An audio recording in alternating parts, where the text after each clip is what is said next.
Fellow Kenyans, Steve Mbogo here. Now today let us discuss the economic policies. There's a very big debate going on in this country, and this is in regard to what we call the Finance Bill 2024.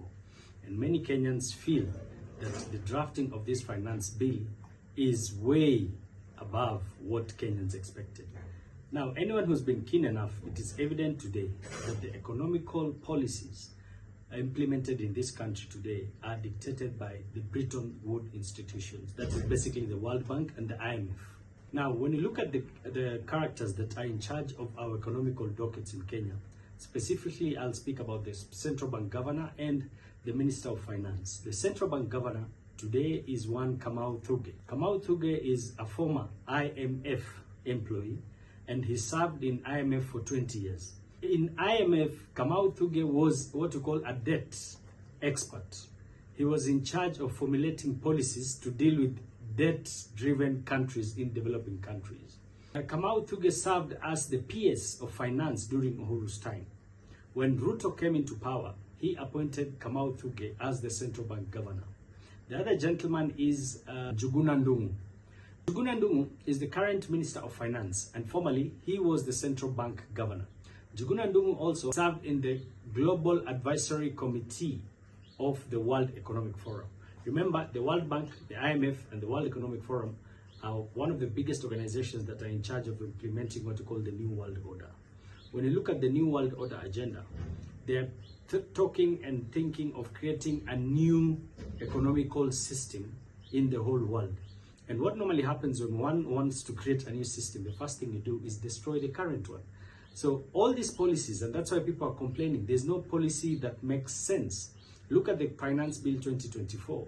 Excise levies and taxes are being added on raw materials. Development in a country is all about value addition, and that's how a GDP of a country is built. But look at the proposal of this 2024 Finance Bill. Basically, it's meant to crush more businessmen and businesses in this country. Hence, it is creating what we call a collapse of the economy in a nutshell. This begs a question.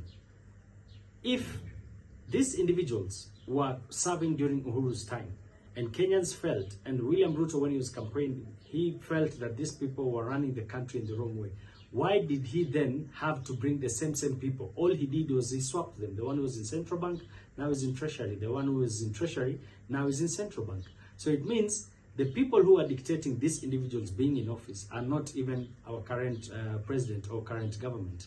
And in my own perspective, these are policies and decisions dictated by what you call the Bretton Woods institution, because both of them have served them and they've worked for them before. So they're being used as the puppets, and they'll ensure that all the policies that these Bretton Woods institutions want will be implemented in this country with no fail. Two, we've seen clearly that out of the 11 goodies the president is bringing from the United States of Africa, specifically 6 or 7 of them are matters to do with security. Under the New World Order, the implementation is to bring about what we call a totalitarian state. And basically, it's going to be a police state. And that's why so much money is being donated towards security and the policy.